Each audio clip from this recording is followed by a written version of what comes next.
Well, this is what we're starting off with today. We have to, I've already started the job, didn't get the camera out till just now. We have to replace the fan belt on this 9410. Sarah had a code that got tripped. It said, what did it say, slow fan speed or something like that? Yeah. So usually when that happens, this fan belt gets down thin enough and it trips a code.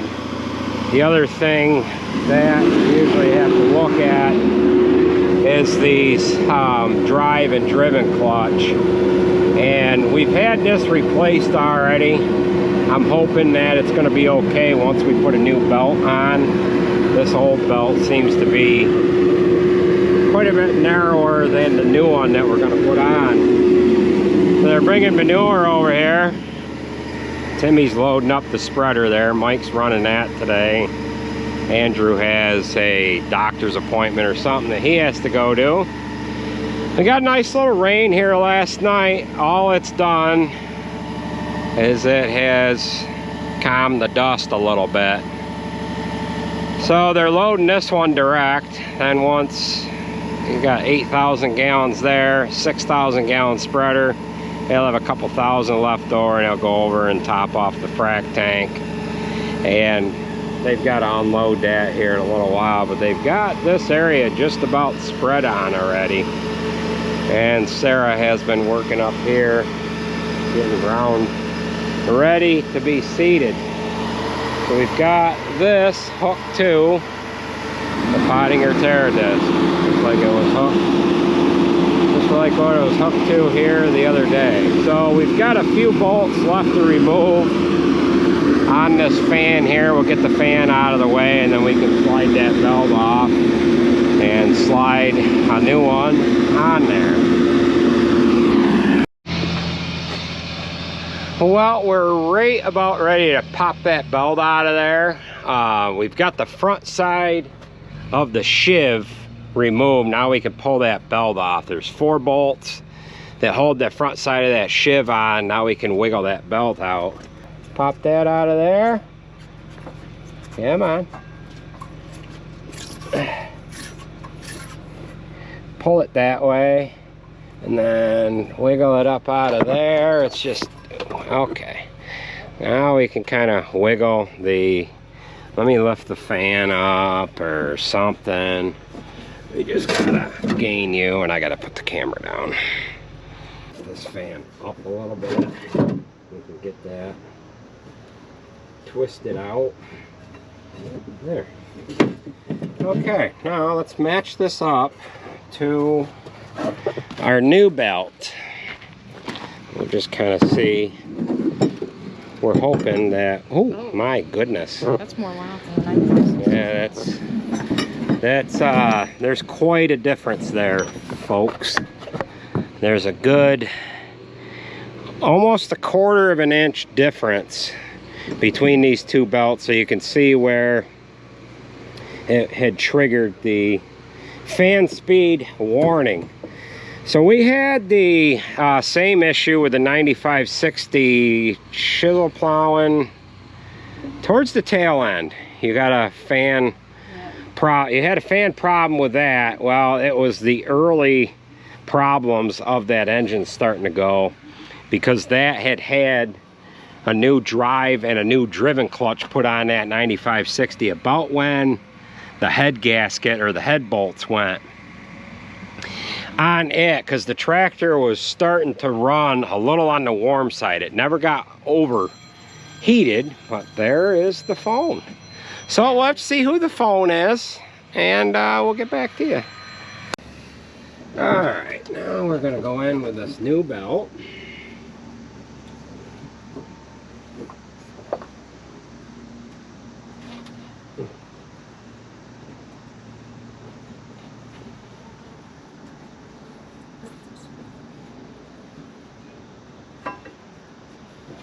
Get it to twist.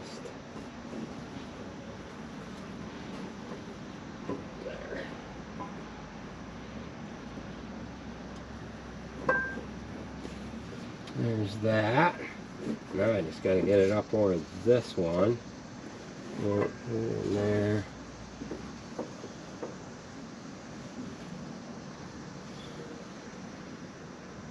No, we're gonna try that. We might need to release this hydraulic pressure on this driven clutch, but we're gonna try it.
Gotta rock it back and forth to get that belt working up out of there.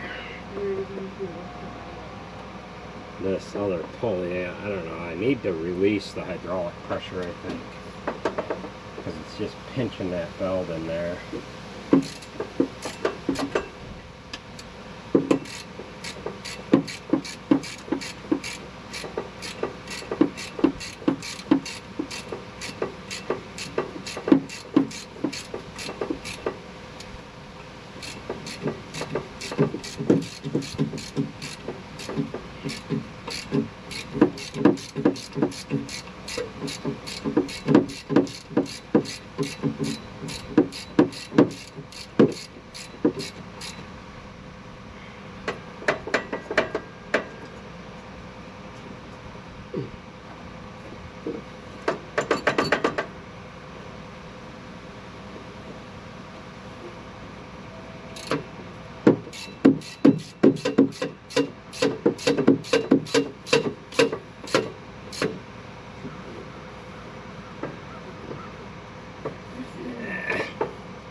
That hydraulic pressure.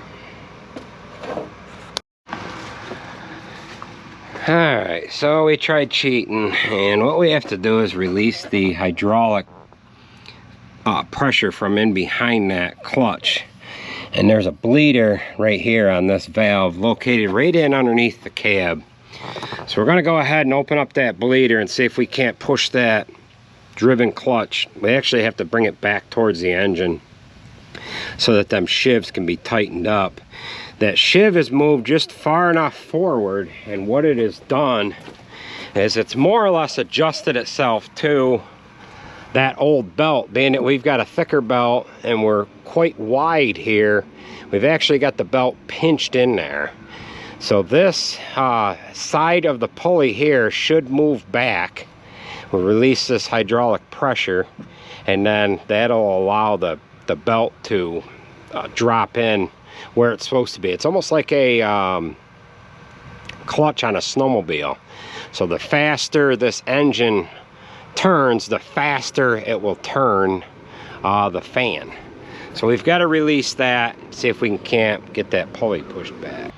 So we've opened up that bleeder back there, and what we're doing now is we're going to tighten up this clutch, and if we wiggle it back and forth, we can get that inner shiv to slowly move back, and it'll allow us to get the bolts tight so that this outer shiv can get put into the place it needs to be without pinching itself on that bolt or on that belt. So we'll just continue to tighten this here. We can just keep wiggling this. It's kind of working itself back in there. Now the belt is caught. I've got to loosen it.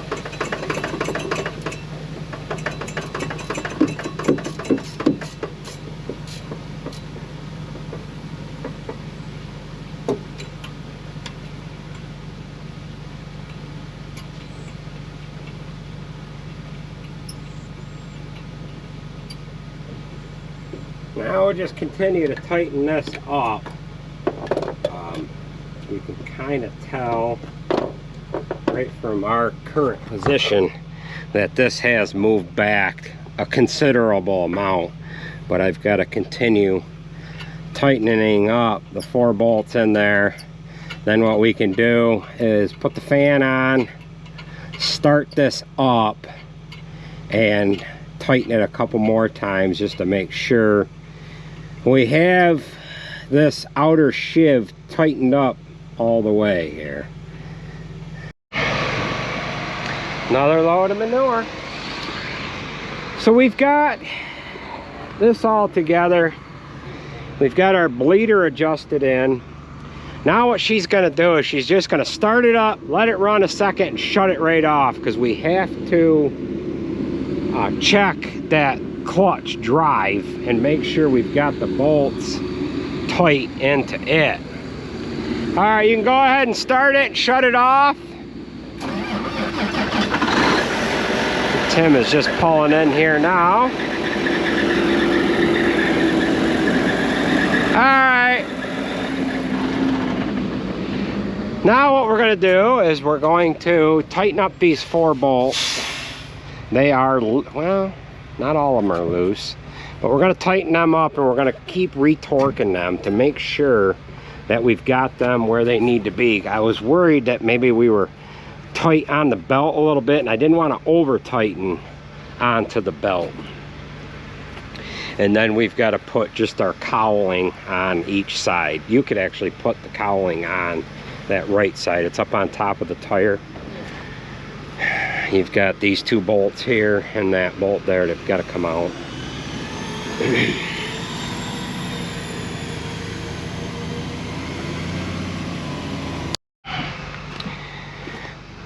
We have our cowling all on, and I've tightened that up. I think I've got it as tight as it's gonna get. So what she's gonna do now is start it up, rev it up, and then idle it back down, shut it off, and we'll attempt to tighten it again. So go ahead. All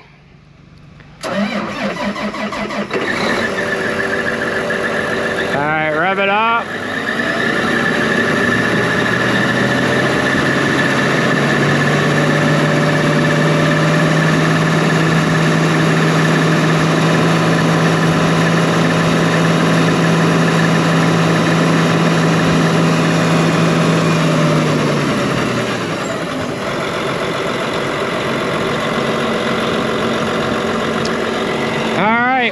I'll attempt to tighten that up one more time just to make sure we have that set correctly. And this is called a very cool clutch, very cool fan. That's what John Deere calls these, and they put this fan assembly on the 9-liter engine as well. So we'll just make sure it's actually worked its way out of there, and we'll see if we can't get a little more torque out of these bolts, because that would make a mess if they came out. I can't get nothing out of that one. So 1, 2, 3, and we've got one more.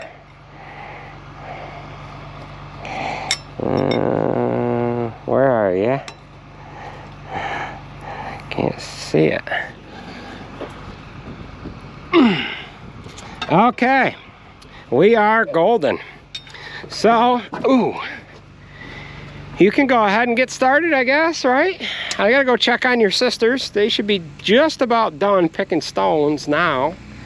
And maybe I can get them skid steers moved over here and they can start picking over here.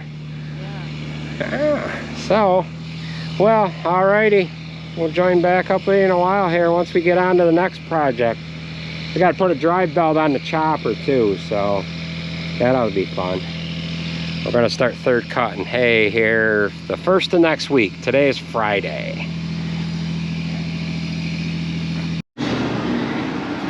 We have made our way back to the shop here, and what we're doing now is we're going to replace the cutter head drive belt on the chopper. Back last fall, we ended up having an O-ring go on one of the hydraulic valve banks, and it got a lot of oil on this belt. We slipped it a little bit. I ended up pressure washing the belt, and we were able to get the belt cleaned up and got all the oil out of it. However, chopping first cutting this year, I did smell a belt slipping or burning a little bit. So I figured I better get this belt changed out here. We've got the shields removed, and I'm just going to go ahead and pull this old belt off and throw the new belt on there. We'll save this belt. We'll have it. In the event that we need it, we've got a spare anyway. Up until now, we've not had a spare, so we might as well put that on now before we have a problem. That would be better than waiting for one. Well, we have this drive belt about installed here. Now, in order to get it off the main driven clutch or pulley here, you have to take this line off of here, and this just activates the clutch. So you pull this line off, then you've got to get this shroud off of here. And when I took this off, the top tab here on this shroud on the top side was broken. So we welded that back on there. The glare of the light, yeah, you ought to be able to kind of see that. We welded that back on there, and we've got that all into place. We've got some of our shrouds put back on here, and we've got just a couple more pieces of the puzzle to go here, and then we'll have this job basically buttoned up. So when you start the chopper here, there's a main like a belt tensioner there that comes down tight onto the belt, and that's what keeps this belt tight. And then the when you engage the cutter head, the clutch engages, and then that'll start up the cutter head. This drives the actual knife drum here, and then this pulley up top runs the blower. Like I said, I was getting a burning smell, a belt burning smell, when I horsed into some haylage here for the past couple of cuttings. I don't know if I would have seen a direct problem or not, but I had to order that belt. That belt took a couple of days to come in. We did get oil on it last year, and we were quite surprised that we were able to get it to the oil to wash out of the belt. So we have a used belt here, which is good to have on hand. I'd rather have a new belt on the machine than have a new belt on the shelf. This belt here was $2,000, and it is quite long. You can see how far back into the machine it goes there, but that'll give you an idea of the cost of that guy right there. So it's hard to believe that there's $2,000 worth of rubber there, but it is what it is. So we got to get this shroud on there, then we can get the knives sharpened up, and then this will be ready to do third cut and hay here next week. Well, we've got this job just about done on the chopper here. I got that new belt on there. We opened up the knife drum here just so that we could kind of take a look at the knives, make sure there's no knives pushed back or anything. And then we're just kind of glancing at this shear bar at the same time, and it's in excellent condition. So we'll get this closed up here and get sharpening the knives and get it pulled out of here. Well, we might as well talk about this one. We weren't going to talk about it, but Jason was hot rodding with this truck. He was trying to do wheelie stands, and he did something to the transmission in it. So we didn't have the greatest luck with this transmission. What was it, about a year ago when we put this in? It wasn't too long ago. Well, it's getting caught in gear. He was not horsing on it. He was not misusing it, so easy does it. They put a new shift tower on it last night, and it ended up failing again, so we've got to replace this guy again. What's the clutch like? That should be all right. You shouldn't even have to pull that, right? Yeah. Yeah, I'd leave it right there then. So we'll get this down to Fleet Pride, or actually, maybe we should run this one out to Fry. I don't know. Well, it's going to depend on whoever has one. Ordered a steering gear for the C500 yesterday.